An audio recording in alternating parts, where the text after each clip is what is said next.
Everyone.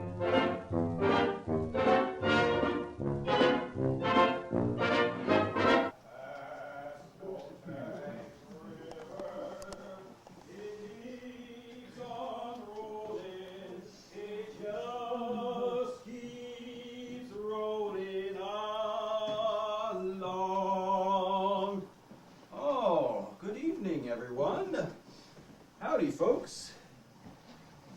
I'm mighty glad to see you. I'm James Adams, captain of the James Adams Floating Theater, which Edna Ferber used as a model for her book, which became the famous MGM musical, Showboat. Any of you here seen that movie, Showboat? Oh, good. Yes, I highly recommend it. It's a classic.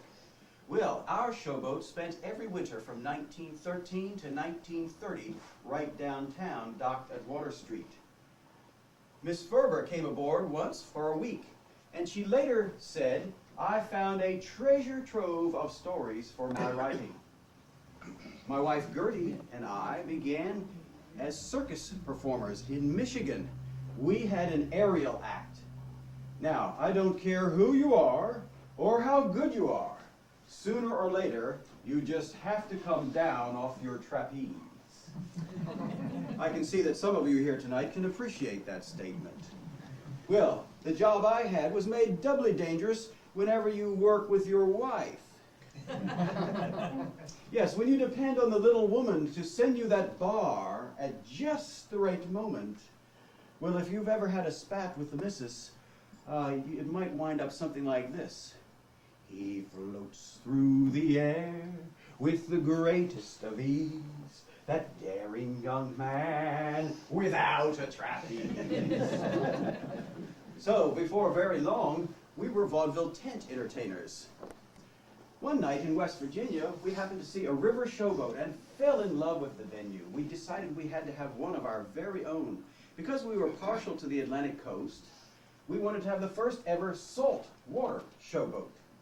So we took our entire life savings of $8,941.42, and by 1913, we had our showboat. It was a beautiful wooden barge, 122 feet long by 34 feet wide, with a draft of only 14 inches, so we could take her through these shallow sounds and bays without any problem. Guess how many seats we had on board her? Anybody venture a guess? Please, anyone? 100? Oh, no. Far more than that. We'd have gone broke with only 100 seats. Anyone else? 300? 300? Oh, far more than that. Can you believe? 1,000 is a bit much. But can you believe we had 700 seats? 700 seats. If you don't believe me, there are books in your public library that verify the fact, and you can see pictures of the inside of our auditorium. We have a 3/4 round balcony inside her. Can you imagine how we got about from place to place? We didn't use a paddle boat the way Edna Ferber said we did, because that was a poetic license invention of her imagination. No, we used something a little more practical than that. Mules? No, thank goodness, not mules. We used tugboats, coal-fired, steam-powered tugboats. Yes, I hired tugboats at first till World War I, and then after that built 2 tugboats of our own, the Trooper and the Elk. The Elks clubs loved us all up and down the eastern seaboard for that, and we loved them too, and we also loved your own chapter right here. They proved even way back then that you were the harbor of hospitality.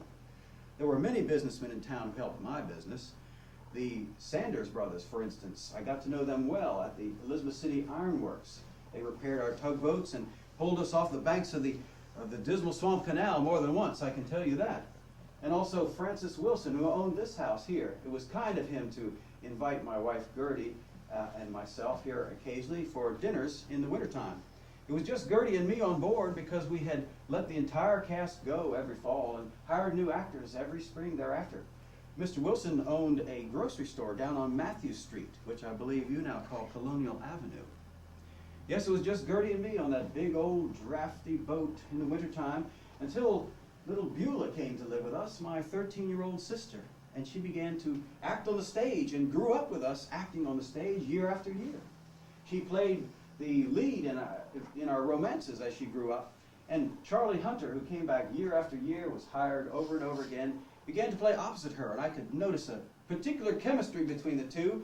I wasn't too surprised after many years when he proposed to Beulah and actually married her and became my manager. I always thought that Miss Ferber used them as models for Frank and Ellie, the leads in her play, the Showboat Story. I thought they were quite alike. There were a lot of other people here in town who came to perform with us. There was Pop Neal, who spent 14 years with us and lived on Raleigh Street and is buried today in the old Hollywood Cemetery. And then there was Strut Waldorf, a very talented musician who could play the trombone and the piano. I trusted him so much he became my head usher and ticket seller. Everybody on board had more than one thing they had to do. My magician, for instance, was also our janitor. People said he was a magician twice. We also had to depend on our villain actor as our cook. What do you mean you don't like my flapjacks? But there was one thing I required of everybody who came to work for me. Can you guess what that might have been? Can you guess what it was going from place to place and port to port in all that choppy water? One thing I demanded everyone who I hired must have ability to do. Anyone know what that was? No, swimming wasn't important. No, I could always get other actors, but this was very important in order to put on a performance when we were scheduled to do so. Anybody know? Sea legs. Exactly. I had to make sure they all had their sea stomachs. That's right. It was bad enough trying to direct plays every week without having to worry about seasick cast members who couldn't play their parts. And would add extra business also to the plays. That would be too tough. We would start here every March. For the first week, we would perform here in Elizabeth City. Everywhere we went, we put on 7 plays a week. Comedies and melodramas and tragedies and romances. After every performance, we would put on a variety act to showcase all the actors' talents and give our audiences their money's worth, because after all, we were charging them 10 cents a seat. And 20 cents for reserved seats, mind you, too. We would start out here and then go down to Hartford, and then Edenton, and Plymouth, and Columbia.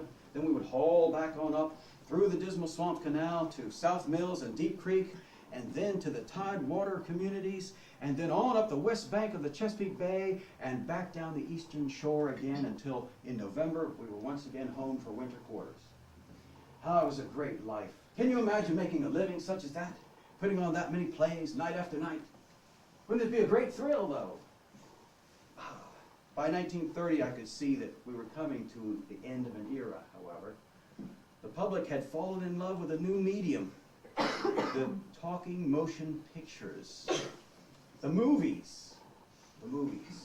So we had nothing to do but retire and sell the boat.